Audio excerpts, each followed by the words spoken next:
YouTube をご覧の皆さん、みつやです。今回もよろしくお願いします。今回はですね、質問コーナーということで、Twitter とね、YouTube の方で質問を募集していましたので、質問のあった内容に答えていこうと思います。はい、じゃあ早速質問の方にね、行こうと思います。一応 CSGO と普通のやつ持ってた方がいいですかね。すでに CSGO のものを持ってる人は、このね、ストレートタイプ、いわゆる普通のね、ものを買った方がいいです。で、ストレートタイプだけを持ってる方はですね、この CSGO の湾曲型を、買わなきゃいけないってことはないんですけど、これも2000円ぐらいとそんなにね、高いものではないのでね、はい、一つまた面白いね、バタフライナイフだとは思いますので、買って楽しんでみるのもいいのかなと思います。バタフライナイフ買おうと思うんですけど、最初は CSGO よりも普通のやつの方がいいですか？最初にね、覚えるべき技だったり、ホリゾンタルオープンだったり、リストパスだったりとか、バーティカルだったりとか、いろいろな技があるんですけれども、そういった技はですね、全部このストレートタイプでも、この CSGO タイプでもですね、どちらでも正直、やりやすさそんな変わらないので、最初はもう見た目で自分がかっこいいと思ったりとか、好きだなって思ったやつを買った方がいいと思います。ある程度練習して、フリップがね、楽しくなってきて、難しい技に挑戦したいってなった時はですね、ちょっとこの湾曲タイプだとできないというか、難しくなる技がありますので、その時にこういうね、ストレートタイプのものを、買ったらいいと思いますので、最初はね、もう自分の好きな、柄というか、形だったりとか、色で、決めたらいいと思いますね。はい。CSGO タイプのナイフでブレンダーを練習しているのですが、なかなかうまくいきません。コツなどがあったら教えていただきたいです。コツとしてはですね、このブレンダーといった技ですね、この人差し指周りをこう回す動きと、親指周りをね、こう回す動き。この3つの動きをね、こう一気につなげてやる技になるんですけども、コツはですね、もう本当に地道なんですけど、この動きをですね、一個一個この親指を入れるところまで、ここまでができるかどうか、ここから次回すのができるかどうか、で、最後にもう一回このね、回すのができるかどうかっていう、この3つの動きをですね、順番に、ここまでできたらよし、ここまでできたらよし、ここまでできたらよしっていう形で3つに分解してですね、ちょこちょこ自分ができていないところをね、練習するのがいいかなと思いますね。丁寧にやることがまず大事だと思いますので、はい。で、あとですね、ちょっと気になったのが、この CSGO タイプのね、ナイフでブレンダーを練習しているってことなんですけど、このね、見ての通り、CSGO ね、特有の形がしてますので、こういうのがね、結構人差し指だったりとか、結構手に当たったりとかしてね、失敗する確率が高くなる技でもブレンダーありますので、もしかしたらこのね、形状が原因でできてない可能性も十分考えられますので、もしストレートタイプのね、バタフライナイフを持っているのであれば、そちらで試しに練習してみてください。もしかしたらすぐあっさりね、できちゃうかもしれないので、はい。2本目を買おうか迷ってるんですけど、もし買うとしたら種類が違うのがいいんですか？これはですね、その種類っていうのがあれなんですけど、どうせだったらですね、全然違うバタフライナイフを買った方がいいかなと思います。っていうのも、やっぱりモチベーションもね、違うナイフが手に入ると上がりますし、あとですね、こう自分が今使ってるナイフがすごい振りやすいナイフだと思い込んでて、ね、やってでできないってなってる時に新しいナイフを買ってやってみたら、うわ、このナイフすっごい振りやすいっていうナイフに出会うかもしれませんので、はい、どうせ買うんだったら、違うナイフ買った方がいいんじゃないかなと思います。いろんなね、ナイフに触って、楽しんでみてもらえたらと思いますね。本物の切れるタイプのナイフはどこで買えますか？基本的にバタフライナイフはだいたい自分はもうインターネットで買ってるんですけども、自分はだいたい海外サイトで買うことが多いんですけども、日本のサイトでも販売されているところはいっぱいありますので、概要欄の方にね、URL とか貼っておきますので、そちらの方からね、チェックしてみてもらえたらと思いますね。はい。三ツ矢さんの動画を見ていつも練習させてもらってます。そこで数ヶ月ずっとトレーナータイプのもので練習をしていたのですが、最近はだんだん慣れてきたのもあり、ある程度の技であればほぼ成功できるくらいには慣れてきて、そろそろ刃付きのナイフでなおかつお金をかけて長く付き合っていくナイフの購入を検討しています。ただクレジットカードを持っていないこともあり、日本で今買えるおすすめのナイフをもしよかったら教えていただきたいのです。こちらはですね、リックヒンダラーのこのナイフがですね、レビューは悪くなさそうなので、いいんじゃないかなと思います。はい、イカリアさんの方で今販売されてるんですけれども、はい。ただ自分はちょっと直接ね、触ったことはないので、ちょっとわからないところではあるんですけど、レビューを見た限りは、悪くなさそうかなっていう印象なので、ぜひね、チェックしてみてもらったらと思います。あと、クレジットカードを持っていないっていうことでね、日本で買えるナイフがいいですっていうことなんですけども、クレジットカード持ってない方でもですね、海外のサイトで、いわゆる個人輸入代行業者っていう、業者さんに依頼したらですね、クレジットカード持ってなくても、海外のサイトで購入できますので、そちらもね、ぜひ検討してみてもらったらと思います。持ってるナイフ全部紹介してください。あとできれば総額も。今日の時点で持ってるバタフライナイフとしては全部でこんな感じですかね。総額でだいたい25万とか30万ぐらいかなっていうようなイメージですね。全部説明してると結構長くなっちゃうので、ざっくりね、こんなところです。もし気になるね、バタフライナイフだとかね、これ何っていうのがね、あったらですね、コメントだったりとかしてもらったら返していこうと思いますのでね、聞いてみてもらったらと思います。やっぱり値段と性能とかフリップのやりやすさって比例してるんですか？全然そんなことはないですね。本当にね、安いやつとか、これとか4000円ぐらいなんですけど、4000円ぐらいでもね、全然振りやすいものもあれば、中には高いもの、ほんと5万円とか、高いの10万超えるようなね、バタフライナイフもいっぱいあるんですけども、そういったバタフライナイフが絶対に振りやすいかとかって言ったら全然そんなことなくてですね、見た目がすごくかっこいいからとか、あと作るのにすごく手間がかかるからとかっていうので高いね、値段になってるバタフライナイフとかも、ね、ありますので、決して値段は関係ないですね。はい。なので、もしバタフライナイフね、買おうって思ってるものがあったりとかしたらですね、そのレビューとかをすごくね、よく見た方がいいです。はい。振りやすいとか振りづらいとか、重いとか軽いとかですね、いろいろコメントがあると思います。それを読んで自分でね、納得したやつを買ったらいいと思います。値段はね、全然関係ないので、レビューをね、大事にしていきましょう。今まで回してきた中で一番回しにくかったバリソンは何ですか？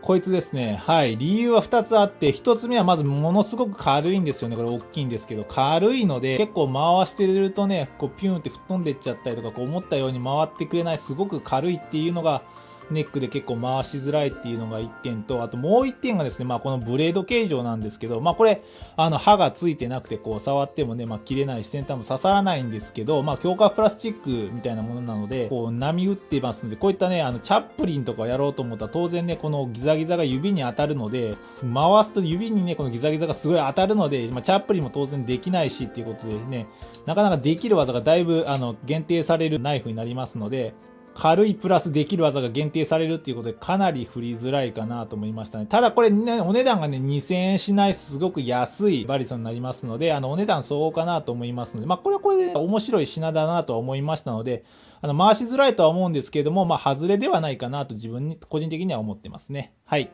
持ってるナイフでフリップ性能的に気に入ってるナイフのランキングとかあれば知りたいです。第3位はクイドインダストリーズのこのトリトンです。自分も動画でよく使うことがある、気に入ってるトレーナーの一つなんですけども、かなりビビッドなね、カラーで目立つっていうことと、あとかなりフリップもね、しやすいので、すごくお気に入りです。第2位がブレードランナーズシステムズのレプリカントになりますね。はい。G10 素材っていうハンドルの材質っていうこともあって、季節を問わずかなり振りやすい、バランスも取れてる、かなりね、いいナイフです。はい。自分も多分一番持ってるナイフの中で一番振ってるのは多分レプリカントだと思いますね。はい。ずーっと愛用して振り続けてますね。かなり振りやすいのでおすすめです。ただ問題は結構やっぱりね、世界的に有名というか人気な品なので入手が難しいっていうのが一番のネックかなと思いますけど、かなりおすすめな一品ですね。1位はですね、同じブレードランナーズシステムズのアルファビーストになります。これも世界的にかなり有名なバタフライナイフになるんですけれども、もう見た目もかっこいいんですけども、フリップのしやすさがもうピカイチです。難しいね、なかなか成功率の低い技もこのナイフ使ったら成功率が安定するというか、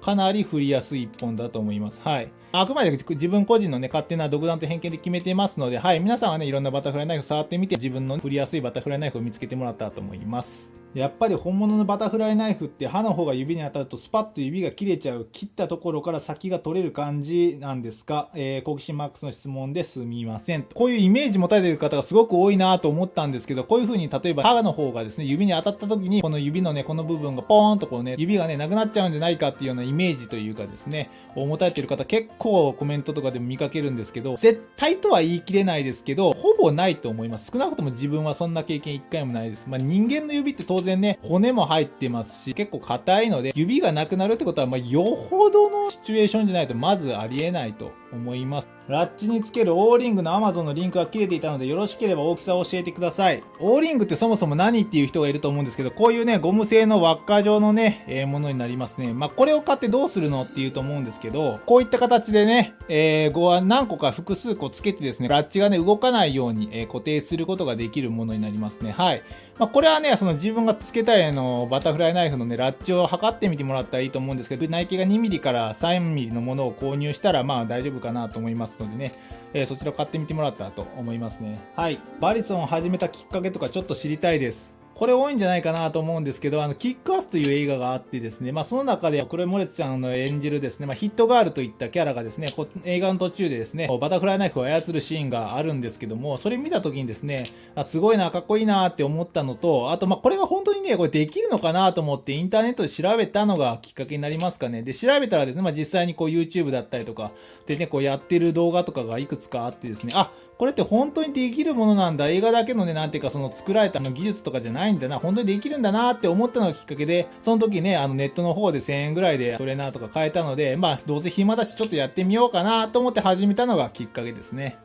習得したい技を教えていただきたいです。自分がですね、特に覚えたい今技って言ったらジュラーフになりますね。はい。理由としてはですね、すごくまず見栄えがいいっていうことが一つと、あと使い勝手がですね、かなり使いやすい技になるのでいいっていうことと、あと派生がいろんな技にこの後にですね、できる技になるので、かなり使い勝手がいい技になりますね。はい。なので今練習してるとこなんですけど、なかなか成功率が上がらなくて、ちょっと苦戦してる技になりますね。はい。これね、練習してできるようになって、その解説動画というかね、上げれたらとは思ってますね。はい。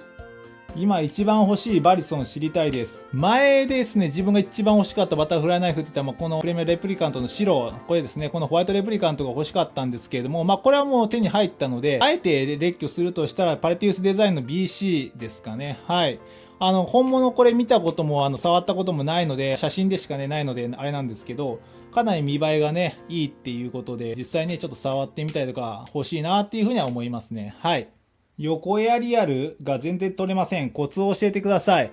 横エアリアルはですね、難しいと思いますね。っていうのもですね、縦のエアリアルの場合はですね、こういった形で、なんていうか投げてですね、ちゃんと回転してきたナイフのこのハンドルの位置さえちゃんと把握しておけば、手を置いとけばですね、あともう一つのハンドルの方はですね、これ重力で勝手に落ちてくるので、キャッチするだけなんで簡単なんですけど、横の場合ですね、もうこの回るのって、この重力関係なくても遠心力だけでぐるぐると回ってるので、取ろうと思って手が触れた時にね、ちょっと反動、ちょっとナイフがね、前に押されるんで、ハンドルがね、手前にじゃなくて奥に逃げちゃうので、結構ね、キャッチが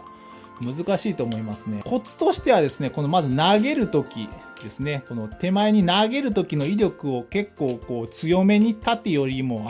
強めに手前にグッと振ることと、あと取るときにゆっくり取ってるとですね、先ほど言いましたけど、手前のハンドルに当たったときに奥のハンドルが逃げちゃうので、もう取るときも一気にガッと捕まえるような感じで、握るようにガッと捕まえるように捕まえないといけないので、これも慣れがすごい強い技かなと思いますね。はい。コツはもう投げるときに縦の時よりもかなり強めにね、回転、遠心力をつけてあげるっていうことと、あと取るときもゆっくりね、のそっと取るんじゃなくて、もう一気にガッと掴むように、一気にキャッチしてあげることですね。はい。バタフライナイフのブレードを受け止める棒が取れたのですが、なくても使えますか？多分このね、ピンのことだと思うんですけど、これがないとですね、当然こういった形で、ハンドルがね、止まらなくなってしまうので、歪んだ動きをすると思いますので、もうそれは取れてしまったことはもう仕方ないと思いますね。修理できるんだったら修理したらいいですし、修理できないんだったらもう新しいのを買った方がいいと思いますね。はい。何年くらい回してますか？自分がいつ始めたかっていう、写真とかも見てみたんですけど、5年ぐらい前からはやってたみたいですね。はい。初期に覚える簡単な技しかできない初心者です。動画を見て覚えるより誰かに実際に教わる方が上達が早いし、コツも教えてもらえたりすると思うのですが、そういったイベントや教室的なものってあるんですか？この刃物屋さんなら教えてくれるとかでもいいです。これはですね、全部のナイフショーではないんですけども、例えば博多ナイフショーとかがそれに当たるんですけども、そのナイフショーの中で、バリソンスペースというね、フリップスペースのようなところを設けてもらってるナイフショーがありますので、そういったところで教えてもらうことができますね。実際にそういったイベントに行くとですね、いろんなバタフライナイフがあって、それを触っていいっていうことで、触らせてね、もらって、で、あと実際にこのバタフライナイフフリップをね、実際に趣味にしている人もいっぱいいますので、バタフライナイフ今日初めて触ったっていうね、初心者の方からね、もうすごく趣味で、いろんなナイフ持っててっていうようなね、玄人の方というか、もう楽しめるようなね、イベントになってますので、そういったイベントにちょっと顔出してもらえると、いろんなバタフライナイフにも触れるし、いろんなね、難しい技のコツとかも教えてもらえるので、すごくいいと思います。自分も去年はですね、博多ナイフショーの方には行きましたので、いろんな方とね、実際会ったりしてね、喋ったりとか、ナイフとかに触ってみるとね、またモチベーションも上がりますので、すごくいいと思います。ちちょっと今コロナの問題でなかなかちょっとそういったイベントがちょっと自粛っていうことになってるんですけど、またね、そういったイベントが開かれるときは自分も Twitter の方とかで、告知はどんどんしていこうと思いますので、また Twitter の方もチェックしてみてもらったと思います。はい、質問は以上になりますね。質問いただいた皆さんありがとうございました。はい。他にもね、いろいろ聞きたいことだったりとかあったら、Twitter に DM 飛ばしてもらうか、あとコメントね、してもらったらできる限り回答していこうと思いますので、気軽にね、聞いてみてもらえたらと思います。じゃあ今回こんなところでね、終わろうと思います。ご視聴ありがとうございました。また次回よろしくお願いします。それでは。